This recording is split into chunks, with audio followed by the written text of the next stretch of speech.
হাম উপসর্গে প্রাণ গেছে আরও ১৬ শিশুর। নানা পদক্ষেপেও ঠেকানো যাচ্ছে না মৃত্যু। প্রাণহানির লাগাম টানার তাগিদ।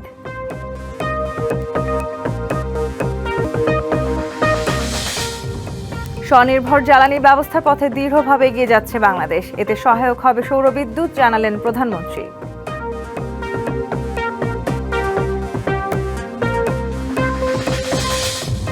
ঈদযাত্রায় শেকড়মুখী ঢাকাবাসী। পর্যাপ্ত গাড়ি না থাকায় ৬-৭ ঘণ্টা বাস স্ট্যান্ডে অপেক্ষার অভিযোগ যাত্রীদের।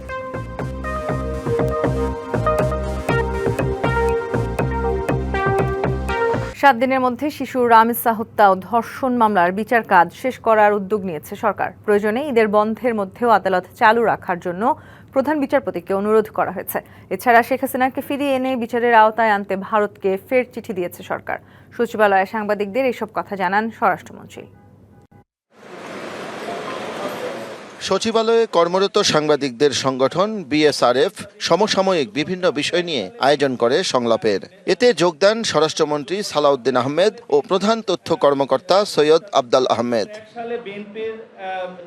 এ সময় স্বরাষ্ট্রমন্ত্রী জানান, শিশু রামিসা হত্যাকাণ্ডের ঘটনায় ৭ দিনের মধ্যে বিশেষ আদালতের মাধ্যমে বিচার কাজ শেষ করার উদ্যোগ নিয়েছে সরকার। প্রয়োজনে ঈদের বন্ধের সময়ও বিচার কাজ চালু রাখার কথা ভাবা হচ্ছে। ধর্ষণ এবং হত্যার পরে আসামিকে 7 ঘন্টার ভিতরে গ্রেফতার করতে আমরা সক্ষম হয়েছি। আদালত এর মধ্যে ছুটিতে যাবে, আপনারা অনেকে জানেন, কিন্তু এই বিশেষ আদালতটা ছুটি মাননীয় চিফ জাস্টিস বাতিল করার চিন্তা করছে। খুব সম্ভবত 5 থেকে 7 দিনের ভিতরে এই বিচার কার্য সমাপ্ত হবে।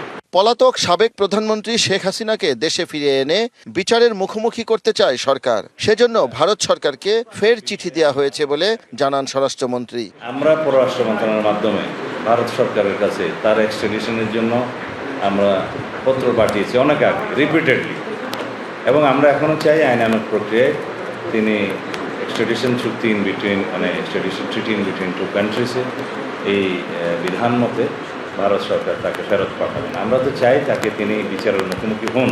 এদিকে শিশু রামিসার মতো স্পর্শকাতর মামলাগুলো দ্রুত আপিল নিষ্পত্তির জন্য বিশেষ বেঞ্চ গঠনের আহ্বান জানিয়েছেন সুপ্রিম কোর্টের বার কাউন্সিলের সভাপতি মাহবুবউদ্দিন খোকন।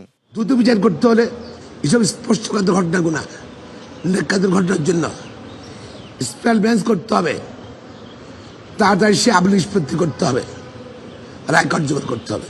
শাহ ইমন, ডিবিসি নিউজ, ঢাকা। দেশে গত ২৪ ঘন্টায় হাম ও উপসর্গে আরও ১৬ শিশুর প্রাণ গেছে। এ সময় হাসপাতালে ভর্তি হচ্ছে ১,৪৩৪ জন। গত ২৪ ঘন্টায় নিশ্চিত হাম আক্রান্ত ১২৮ জন। স্বাস্থ্য অধিদপ্তরের পাঠানো সংবাদ বিজ্ঞপ্তিতে এসব তথ্য জানানো হয়। এতে আরও বলা হয়, ১৫ই মার্চ থেকে ২৪শে মে পর্যন্ত সন্দেহজনক হাম আক্রান্ত ৬৩,৮১৩ জন। একই সময়ে নিশ্চিত হাম আক্রান্ত ৮,৬২২ জন। ১৫ই মার্চ থেকে ২৪শে মে পর্যন্ত সন্দেহজনক হাম রোগে হাসপাতালে ভর্তি হয়েছেন ৫০,৫৫৮ জন। একই সময়ে সুস্থ হয়ে হাসপাতাল থেকে ছাড়পত্র পেয়েছেন ৪৬,২১৪ জন। হামের প্রাদুর্ভাব কমাতে নানা পদক্ষেপের পরও কোনোভাবেই ঠেকানো যাচ্ছে না শিশু মৃত্যু। বাবা মার কোল খালি করে পৃথিবী থেকে বিদায় নিচ্ছে অসংখ্য সন্তান। ৫ শতাধিক মৃত্যুর পর প্রশ্ন উঠেছে, কবে থামবে এই মিছিল? বিশেষজ্ঞরা বলছেন, প্রয়োজনীয় পদক্ষেপের মাধ্যমে এখনও সময় আছে প্রাণহানির লাগাম টানার। হামে আক্রান্ত যমজ আতিকা আর আফিফার চিকিৎসা চলছে রাজধানীর সংক্রামক ব্যাধি হাসপাতালে। আফিফা সুস্থ হলেও এখনও ঝুঁকিতে আতিকা। হামে আক্রান্ত হয়েছে গত 1 মাস যাবৎ, কিন্তু উমিয়ামি আমরা বুঝতে পারি না যে হাম। ওদিকে দিকে ডাক্তার দেখাইছি, কেউ বলে না, কেউ বলছে ফক্স, কেউ বলছে অ্যালার্জি। হাসপাতালের বেডে কাতরাচ্ছে হামে আক্রান্ত শিশুরা। কারো চলছে নেবুলাইজার, কারো অক্সিজেন। অভিভাবকদের অসহায়ত্ব এখন হাসপাতালগুলোর নিয়মিত চিত্র। প্রথম নিউমোনিয়া ছিল, পরে নিবেদিতা ওয়ারি নিবেদিতা সানা সেখানে পড়তে আসছিলাম। প্রথম থেকে আমরা যে ডাইরেক্ট মেডিকেলে ছিলাম, সেইখানে চিকিৎসা যাবত পাতলা পায়খানার চলতেছে, পরে তার হামরোগ দেয়া দিছে, পরে এখানে রেফার করছে। বিশেষজ্ঞদের মতে, হামের টিকা নেওয়ার পর বা প্রাকৃতিকভাবে সংক্রমণের পর শিশুর শরীরে অ্যান্টিবডি তৈরি হতে সাধারণত 1 থেকে 3 সপ্তাহ সময় লাগে। কিন্তু টিকা নেবার পরও হামে আক্রান্ত হবার নজির দেখা যাচ্ছে। আমি চিকিৎসক হিসেবে জানি যে গত কয়েকটা টার্মে সম্ভবত এই টিকার ঘাটতি ছিল, অথবা টিকার মান নিয়ে কিছু প্রশ্ন ছিল। সেই পরিপ্রেক্ষিতে কিন্তু এইবার এই জিনিসটা দেখা যাচ্ছে যে হয়তো 1 ডোজ নিয়েছে, সেটা হয়তো অতটা মানসম্মত ছিল না। তো বিষয়টা সরকার পক্ষ দেখছে এবং দেখবে, এটা আশা করি। বিশেষজ্ঞরা বলছেন, পর্যাপ্ত আইসিইউ, ডেডিকেটেড হাসপাতাল সহ হাম আক্রান্তদের জন্য কিছু উদ্যোগ নিয়ে এখনও পরিস্থিতি নিয়ন্ত্রণে আনার সুযোগ রয়েছে। কেননা এখন যে রোগীগুলো ইতিমধ্যে হাসপাতালে ভর্তি আছে এবং যাদের জটিলতা তৈরি হয়েছে, তাদের যদি ভালো চিকিৎসা দেওয়া যায়, তাদেরকে যদি ভেন্টিলেটরি সাপোর্ট ভালো দেওয়া যায়, তাহলে আমরা অন্তত কিছু শিশুকে রক্ষা করতে পারবো। সরকারের এখন এটাতেই জোর দেওয়া উচিত। তবে টিকাদান কর্মসূচি শেষ হওয়ার পর হামে আক্রান্তের সংখ্যা ধারাবাহিকভাবে কমতে শুরু করবে বলে জানিয়েছে স্বাস্থ্য অধিদপ্তর। Tahsina Jesy, DBC news, Dhaka. টেকসই জ্বালানি নিশ্চিত করতে সৌর বিদ্যুৎ সহায়ক হবে বলে মনে করেন প্রধানমন্ত্রী। বলেন, জ্বালানি খাতে স্বনির্ভর হওয়ার চেষ্টা করছে বাংলাদেশ। গণতন্ত্রের প্রতীক জাতীয় সংসদে সৌরশক্তি ব্যবহারের মাধ্যমে সরকার প্রমাণ করেছে নেতৃত্ব শুধু নীতিতে নয়, কর্মকাণ্ডেও প্রতিফলিত হয়। সৌরশক্তির উদ্বোধনী অনুষ্ঠানে এসব কথা বলেন তারেক রহমান। সৌরশক্তির সর্বোচ্চ ব্যবহার নিশ্চিত করতে জাতীয় রুফটপ সোলার কর্মসূচির অধীনে সরকারি ভবনগুলোতে সোলার প্যানেল স্থাপনে কাজ করছে সরকারের টেকসই ও নবায়নযোগ্য জ্বালানি উন্নয়ন কর্তৃপক্ষ। বিপুল পরিমাণ বিদ্যুৎ ব্যয় সাশ্রয়ে জাতীয় সংসদে পরিবেশ বান্ধব অনগ্রিড রুফটপ সোলার সিস্টেম ব্যবহারের উদ্যোগ নেয় সরকার। এর অংশ হিসেবে রবিবার সংসদ সচিবালয়ের সভাকক্ষে প্রধানমন্ত্রীর অনুরোধে এই সিস্টেমের উদ্বোধন করেন স্পিকার হাফিজউদ্দিন আহমদ। শিল্প এলাকা, খোলা জমি। প্রধান অতিথির বক্তব্যে প্রধানমন্ত্রী বলেন, সৌরবিদ্যুৎ পরিচ্ছন্ন জ্বালানি ও সবুজ অর্থনীতির পথ এগিয়ে নিতে সহায়ক হবে। গত এক দশকে বিশ্বব্যাপী সৌরবিদ্যুতের উৎপাদন ব্যাপকভাবে হ্রাস পেয়েছে। ফলে সৌরশক্তি এখন কেবল পরিবেশ বান্ধব নয়, অর্থনৈতিকভাবে অত্যন্ত কার্যকর একটি সমাধান। আজকের এই প্রকল্প সেই বৃহত্তর যাত্রারই অংশ। প্রতিটি নাগরিক যদি পরিচ্ছন্ন জ্বালানির এই অভিযাত্রায় অংশ নেয়, তবে বাংলাদেশ ইনশাআল্লাহ খুব দ্রুতই একটি সবুজ এবং টেকসই উন্নয়নের মডেল রাষ্ট্রে পরিণত হতে পারে। বলেন, গণতন্ত্রের প্রতীক জাতীয় সংসদে সৌরশক্তি ব্যবহারের মাধ্যমে সরকার প্রমাণ করেছে নেতৃত্ব কেবল নীতিতে নয়, কর্মকাণ্ডেও প্রতিফলিত হয়। জাতীয় সংসদ ভবনে 1 মেগাওয়াট রুফটপ সৌর বিদ্যুৎ ব্যবস্থার উদ্বোধনের মাধ্যমে আমার মনে হয় একটা বার্তা বোধহয় আমরা স্পষ্টভাবে দিতে পারবো। সেটি হচ্ছে বাংলাদেশ পরিচ্ছন্ন জ্বালানি, সবুজ অর্থনীতি এবং আত্মনির্ভরশীল শক্তি ব্যবস্থার পথে ধীরে ধীরে দৃঢ়ভাবে এগিয়ে যাচ্ছে।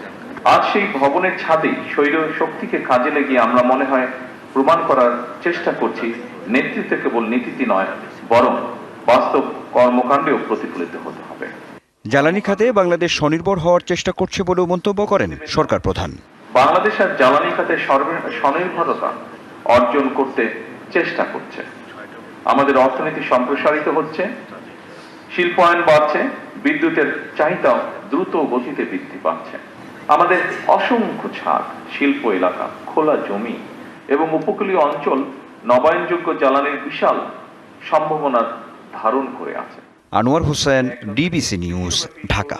প্রধানমন্ত্রী তারেক রহমানের সঙ্গে বিদায়ী সাক্ষাৎ করেছেন ভারতীয় হাইকমিশনার প্রণয় ভার্মা। বিকেলে সচিবালয়ে মন্ত্রিপরিষদ বিভাগে প্রধানমন্ত্রীর কার্যালয়ে সাক্ষাৎ করেন তিনি। এ সময় উপস্থিত ছিলেন বাংলাদেশের পররাষ্ট্রমন্ত্রী। প্রধানমন্ত্রী ঢাকায় সফলভাবে দায়িত্ব পালনের জন্য বিদায়ী হাইকমিশনারকে ধন্যবাদ জানান এবং তার ভবিষ্যৎ কর্মজীবনের সাফল্য কামনা করেন। পাশাপাশি প্রতিবেশী দুই দেশের সম্পর্ক ও পারস্পরিক স্বার্থ সংশ্লিষ্ট বিভিন্ন বিষয়ে তাদের মধ্যে আলোচনা হয়। এদিকে বিদায় বেলায় বাংলাদেশের জনগণের উদ্দেশ্যে আবার দেখা হবে বলে লিখিত বিদায়ী বার্তা দিয়েছেন প্রণয় ভার্মা।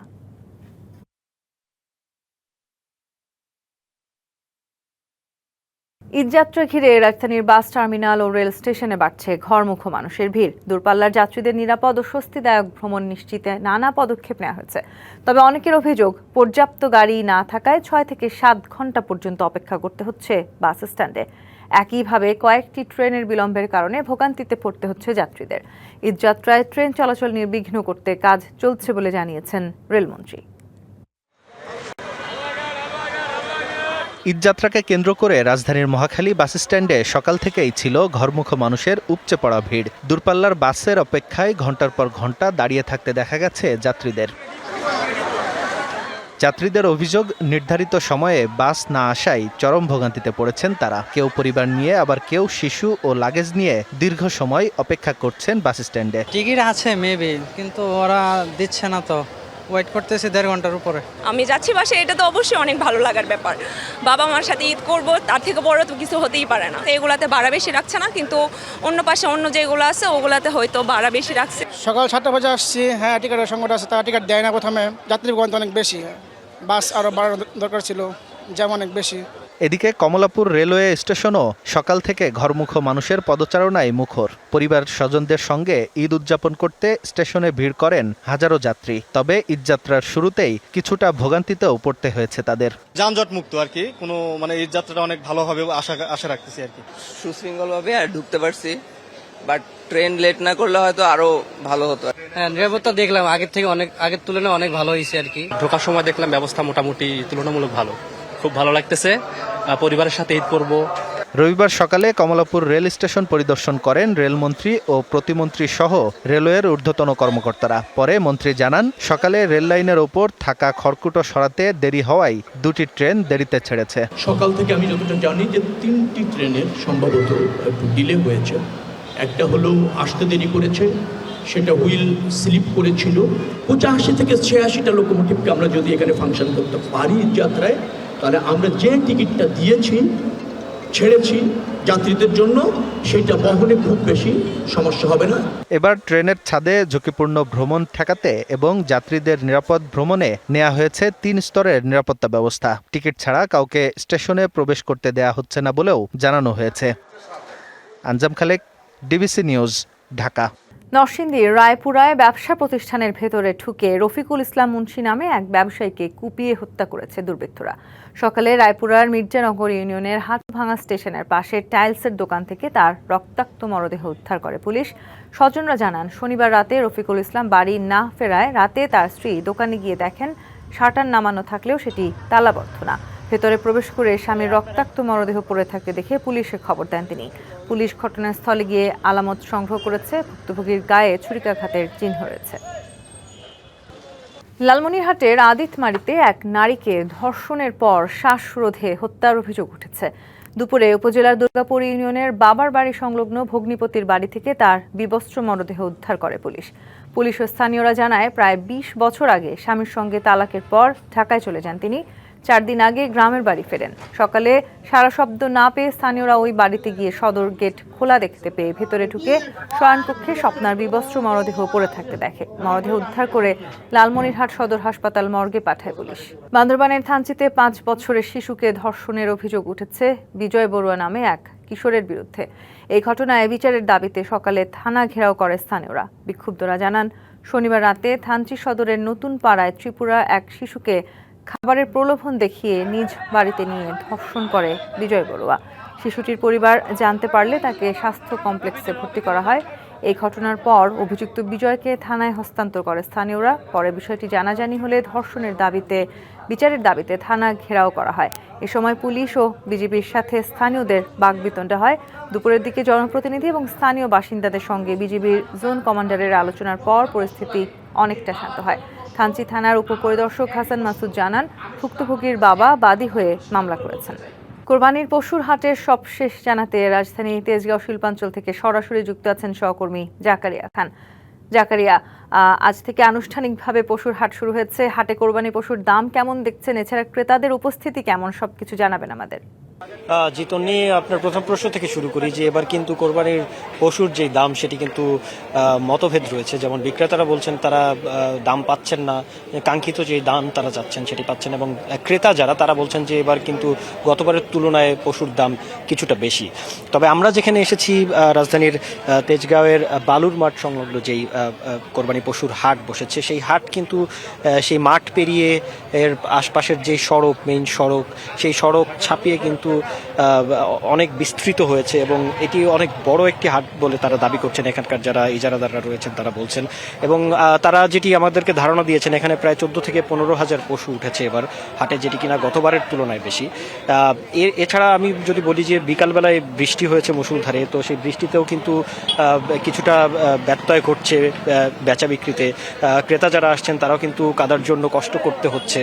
আর এমনিতেই কিন্তু এখন পর্যন্ত বিক্রেতাদের যে দাবি যে এখন পর্যন্ত লোক সমাগম কম, তারা বিক্রি করতে পারছেন কম, তবে আজকে যেহেতু সরকারি ছুটি শুরু হবে কালকে থেকে, আজকে শেষ কর্মদিবস, তো সেই আশা কিন্তু করে আছেন যে কাল থেকে হয়তো সেই কাঙ্ক্ষিত ক্রেতা তারা পাবেন, তারা কিন্তু কাঙ্ক্ষিত ক্রেতা পাবেন। আমি যদি একটু একজন ব্যবসায়ীর সঙ্গে কথা বলার চেষ্টা করি যে আপনি কোথা থেকে এসেছেন, কতগুলো গরু নিয়ে এসেছেন? আমি সিরাজগঞ্জ থেকে আইছি, ইনায়তপুর থানা, গরু নিয়ে আইছি 18টা। এবার কেমন দেখছেন বাজারের দাম বা ক্রেতা কেমন দেখছেন? অন্য বছরের তুলনায় এবার অনেক কম। দাম কম নাকি ক্রেতা কম? ক্রেতারা আইসা খালি জিগায়, কিন্তু মানে নেওয়ার মতো করে দাম কয় না, আমরাও দিতে পারতেছি না। আপনি কি গরু বিক্রি করতে এসেছেন না কিনতে এসেছেন? এই যে যেমন দেখছিলেন বিক্রেতারা যেটি বলছিলেন যে এবার কিন্তু তারা সেই কাঙ্ক্ষিত দাম পাচ্ছেন, এবং সেই বিপরীতটা আমরা দেখেছি যে ক্রেতাদের কাছ থেকে তারা বলছেন যে গতবারের তুলনায় এবারের দাম বেশি। তো আরও বেশ কিছুদিন আছে ঈদের আগে, তো দেখা যাক কি হয়, এবং পরবর্তীতে আমরা আরও তথ্য আপনাদের মাধ্যমে দর্শকদেরকে জানাতে পারবো। তন্নি। জাকরিয়া, ধন্যবাদ আপনাকে। বাজেটে বিড়ির দাম 18 টাকার পরিবর্তে 30 টাকা এবং সম্পূরক শুল্ক 30% পরিবর্তে 50% করার প্রস্তাবের প্রতিবাদে মানববন্ধন করেছে পাবনা জেলা বিড়ি শ্রমিক ইউনিয়ন। বেলা 11টার দিকে জেলা প্রশাসকের কার্যালয়ের সামনে মানববন্ধন কর্মসূচি পালন করেন তারা। শ্রমিকদের দাবিগুলো হলো বাজেট বিড়ির শুল্ক বৃদ্ধি না করা, শ্রমিকদের কর্মদিবস বৃদ্ধি, বিড়ি ফ্যাক্টরি লাইসেন্স থাকলেই ব্যান্ড রোল উত্তোলন বাধ্যতামূলক করার দাবি জানানো হয়। নিম্নস্তরের 10 শলাকার প্যাকেটের সিগারেটের মূল্য বৃদ্ধি করতে হবে, নকল বিড়ির উৎপাদন ও বিক্রি বন্ধ করতে হবে। 2 দিন বাদেই হজ, গোটা মক্কা নগরী এখন হজ যাত্রী মুখর। সব প্রস্তুতি শেষ করেছে সৌদি সরকার। এদিন পবিত্র মক্কা থেকে হজের নিয়তে এহরাম বেঁধে মিনার উদ্দেশ্যে রওনা হবেন লাখ লাখ হজযাত্রী। সোমবার সেখানে নির্ধারিত তাঁবুতে অবস্থান নিয়ে ইবাদত বন্দেগী করবেন সবাই। পর্যায়ক্রমে 9 জিলহজ আরাফাতের ময়দানে অবস্থানের মাধ্যমে মূল আনুষ্ঠানিকতা সহ 12 জিলহজ পর্যন্ত হজের সব কার্যক্রম সম্পন্ন করবেন তারা। সুষ্ঠু ও নিরাপদভাবে হজ অনুষ্ঠানের জন্য ব্যাপক প্রস্তুতি নিয়েছে সৌদি সরকার। অভ্যন্তরীণ ছাড়াও বাংলাদেশ সহ বিশ্বের 15 লাখেরও বেশি হজ যাত্রী এরই মধ্যে দেশটিতে পৌঁছেছেন।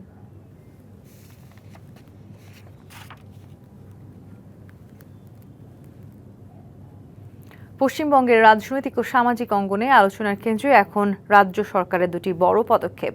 রাজ্যের সব সরকারি সাহায্যপ্রাপ্ত স্কুল ও মাদ্রাসায় প্রাত্যহিক প্রার্থনার বন্দে মাতরম গাওয়া বাধ্যতামূলক।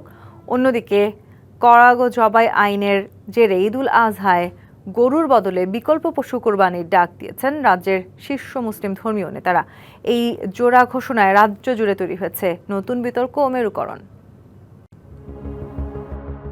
পশ্চিমবঙ্গের সরকারি বেসরকারি স্বীকৃত মাদ্রাসায় এখন থেকে সকালের সমাবেশে বাধ্যতামূলকভাবে গাইতে হবে বন্দে মাতরম। শিক্ষা দপ্তরের এই নির্দেশনা ঘিরে সরগরম রাজ্যটির রাজনীতি। মাদ্রাসায় বন্দে মাতরম বিতর্কের মাঝেই সামনে এসেছে কোরবানি ইস্যু। 1950 সালের পশ্চিমবঙ্গ পশু জবাই নিয়ন্ত্রণ আইন কঠোরভাবে প্রয়োগের নির্দেশনা জারি করেছে প্রশাসন। বলা হয়েছে নির্দিষ্ট বয়স ও চিকিৎসকের ছাড়পত্র ছাড়া যত্রতত্র গরু জবাই করা যাবে না। আইনি জটিলতা এবং সংঘাত এড়াতে নাখোদা মসজিদ ও ফুরফুরা শরীফের মতো ধর্মীয় পীঠস্থান থেকে সম্প্রীতির স্বার্থে গরুর বদলে ছাগল ভেড়া কুরবানির আহ্বান জানানো হয়েছে। আমরা দেশের আইনকে সম্পূর্ণ মান্যতা দিয়ে আমরা এবছর কেন আগামী আর কোনো বছরই গরু কোরবানি করব না। তো সরকার যে বিধিনিষেধ দিয়েছে মহিষ এবং গরুর ওপরে, বাকি যে সমস্ত ছোট পশুগুলো আছে সেগুলো আমরা কোরবানি করে পালন করতেই পারি। ধর্মীয় নেতাদের ঘোষণার পরপরই রাজ্যের কোরবানির বাজারে ব্যাপক প্রভাব পড়েছে। সব মিলিয়ে গরুর বাজার থেকে মুখ ফিরিয়ে নিচ্ছেন ক্রেতারা। ফলে চরম আর্থিক দুশ্চিন্তায় প্রান্তিক গোয়ালা ও ব্যবসায়ীরা। কোরবানির হাটে এখন বেশি চাহিদা খাসি ও দুম্বার। এখানে আমরা 800 850 টাকা কেজি হিসাবে বিক্রি হচ্ছে, আর 40 কেজি 45 কেজি উপরে গেলে 930 টাকা। অনেকটাই বিক্রি হয়ে গেছে, আর কটা মাল পড়ে আছে। একটুখানি কম্প্রোমাইজ আমাদের করতে হবে, ইসলামে আমাদের নিয়ম আছে, সেই অনুসারে আমরা ইনশাল্লাহ করব। মাদ্রাসা বন্দে মাতরম গাওয়ার বাধ্যবাধকতা আর কোরবানির বিকল্প পশুর ডাক রাজ্যের রাজনীতি ও সামাজিক বিন্যাসে বড় প্রভাব ফেলছে। সরকারের এসব পদক্ষেপ আগামীতে রাজ্যের সংখ্যালঘু ভোট ব্যাংক ও বিরোধী রাজনীতিতে নতুন সমীকরণ তৈরি করতে পারে মত রাজনীতি বিশ্লেষকদের। খান মোহাম্মদ মুকুল, ডিবিসি নিউজ ডেস্ক। সংবাদ এই ছিল এখনকার মতো। ডিবিসি নিউজের সংবাদগুলো পড়তে ভিজিট করুন dbcnews.tv আর ভিজিট করুন ডিবিসি নিউজের ফেসবুক পেজ এবং ইউটিউব চ্যানেল। সঙ্গেই থাকুন।